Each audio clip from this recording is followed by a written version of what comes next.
Hi everybody, guess what? Bought another tent.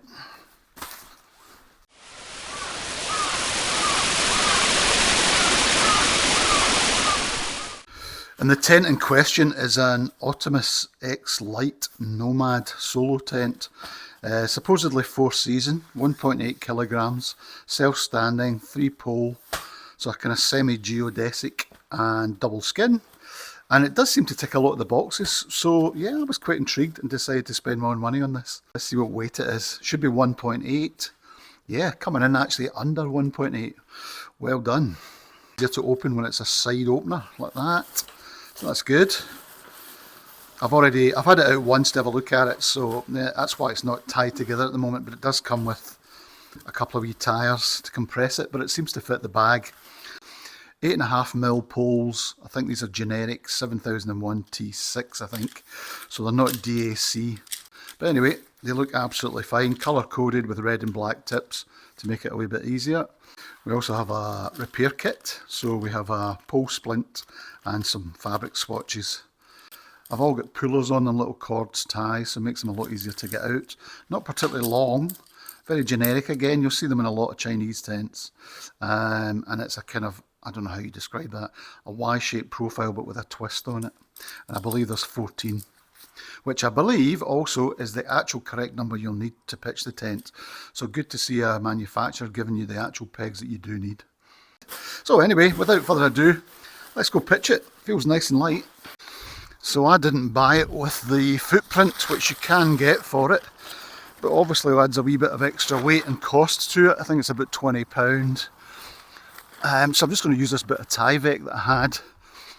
And I was looking online at some of the other reviews of this tent, and Stephen, Geordie Wildcamper, he tried to put this thing up in some fairly high winds, and it was an excellent video and a good test of it. And it was a real struggle, and it seems to be because of some central pole sleeves that are on it. So I've got an idea about how I might try and pitch this in higher winds based on the struggles he had, and it might get around that problem. My thinking is if I put the two main poles that go through the pole sleeves whilst it's on the ground, then attach it as an arch, still lying flat on the ground, and then at the last minute pop the whole thing up and put the third pole in. I have two main poles going along the length of the tent and a shorter cross pole. So they're marked with red tips, this one's marked with a black tip and is obviously slightly shorter. So you have to feed each pole through these centre sleeves, which are only a couple of feet long in the middle, because if it was pole clips all the way across it would be easier to assemble rather than having these central pole sleeves. If you were going to have pole sleeves at all, I would have them at the feet, so you could then build the poles as an arch and then start to clip all the way up, very much like the Hilleberg Sulo. It's kind of very generic in its design actually. There's another company has a similar design to this out there. It also looks like it's slightly based around the Big Sky Chinook, which is a very similar design.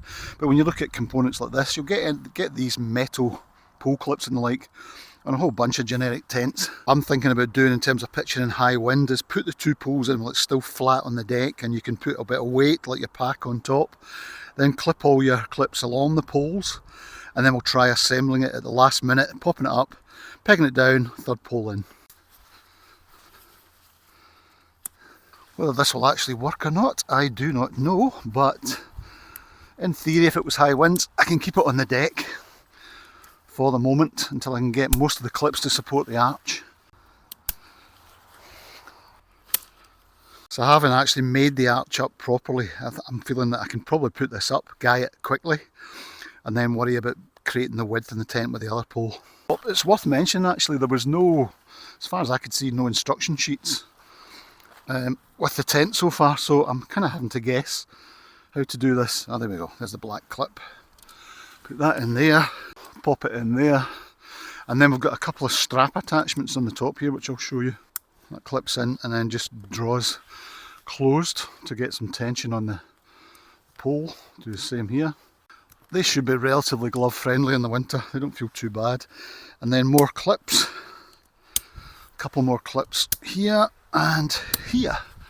Moment of truth, we'll find out if we've got the right number of pegs. It's quite a nice top pitch.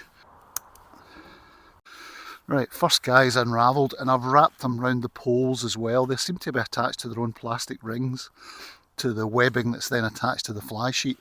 but to give this a wee bit extra strength and less strain on the seams, I've kind of put them round the poles as well, as you would do with a lot of other tents, again, Hilleberg, North Tent, etc. It took me a wee bit longer than usual just because I had to unravel the guys for the first time, but now they're done, that's great.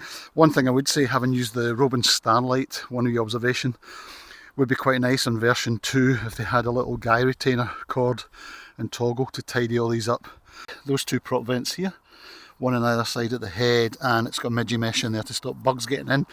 And it does look like a pretty warm, sound kind of winter tent. It's well down to the ground, there's no space around the fly sheet, so I'll be interested to see whether condensation becomes an issue on the flip side. Like the fact that the guy runners are high up on the tent, which means that if it gets buried in snow down here, you've still got a certain amount of adjustment on the guys, and good to see 2 points on each pole. But yeah, it's a nice dark green colour as well. Logo's quite loud, but it's still, at least it's black on green, so it doesn't shout at you too much. Just a Velcro tab at the bottom, another Velcro tab in the middle, and the immediate thing I've noticed here, and you'll have heard this in a lot of other videos if you've looked at them, it's not a two-way zip, so not so good from the point of view of venting inside when cooking.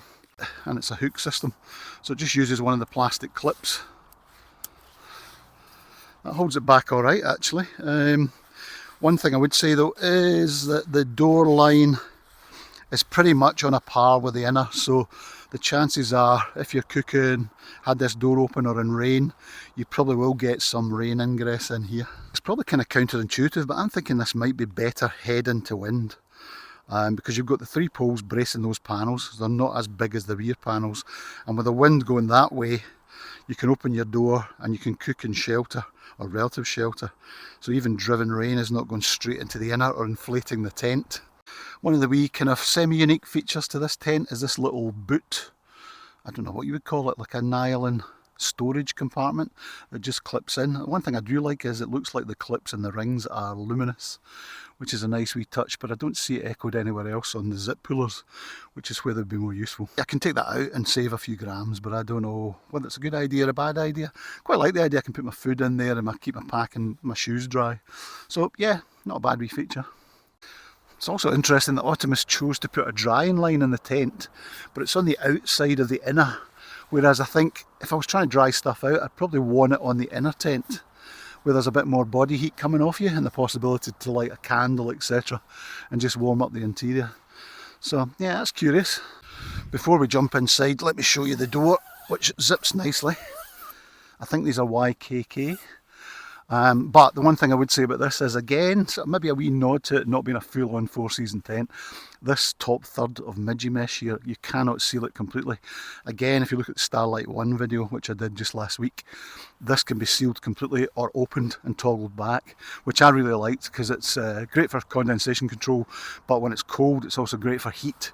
You can also see the 2 mesh vents on either side of the inner. Now they can't be closed either, and they correspond with the outer vent. So yeah, it should ventilate not too badly, but there is no lower vent to suck air in from the bottom, so it remains to be seen how it will be in still weather. No toggle tie back, it's literally just a little door pocket, which actually is pretty good in this one because it's tighter. There's a mesh pocket which holds the door back, tighter than my Starlight. The Starlight one was quite loose, so the door didn't sit very securely in there. On this one it does. Headroom, yeah, not bad actually. But yeah, certainly higher than my Starlight again. Probably on a thick mat, I'll probably just about be touching, but yeah, no, that's good, that's useful. The head end seems quite wide, the centre seems quite wide, the foot end seems quite narrow. And I think what we should do is probably just pop in my biggest mat, my North Tent Torv 7 mat, see if it fits. Because that would be similar, I guess, to those of you out there who've bought something like the Neo Loft or some of the other big brands that are now going for wider, bigger mats. You might struggle in here, so it's probably worth us checking that out. We'll see how it looks. There's 2 little pockets, just mesh triangles at the bottom here. Again, they're not great because most bulky things will just fall out or will not sit in it. Probably would have been better if we could exploit this back end here and have one long pocket with a couple of stitching areas to divide it into 3. There's a wee hanging loop here as well for a torch, but I don't see any cloth tabs or tape tabs to create an internal washing line, which again I think would be nice. You can see how the drying line is in here. And I thought it was a solid line, but it's not. It's actually got a line lock adjuster on it to tighten that up. That's good. So yeah, I think I like it. I just think it's possibly in the wrong place. Ground sheet, quite thin, so I definitely think you'll need a footprint on any rough ground on this one. I'd probably just carry a space blanket or use this Tyvek just to try and keep the weight down, because it is a respectable weight at 1.8 kilograms, and well done for them for getting the weight right. Some quite nice fittings. The clips all look very good, poles look nice. You've got these pull-in attachment points, just to show you all that in detail. Okay, we have the giant Nortent Torv 7 mat. I say giant, just in line with a lot of the bigger mats these days. Let's see if this will fit. Do you know what? It actually does. Surprising, I didn't think that would work. A tiny little bit of ingress into the inner there, but it's not making anything touch. But you do need to push it to this end. But that is good. I'm pleased with that actually, because that is probably a good winter setup, mat and tent. And as you can see, there's still a lot of room at the back here to use for gear. Actually make it about 220, which is pretty good.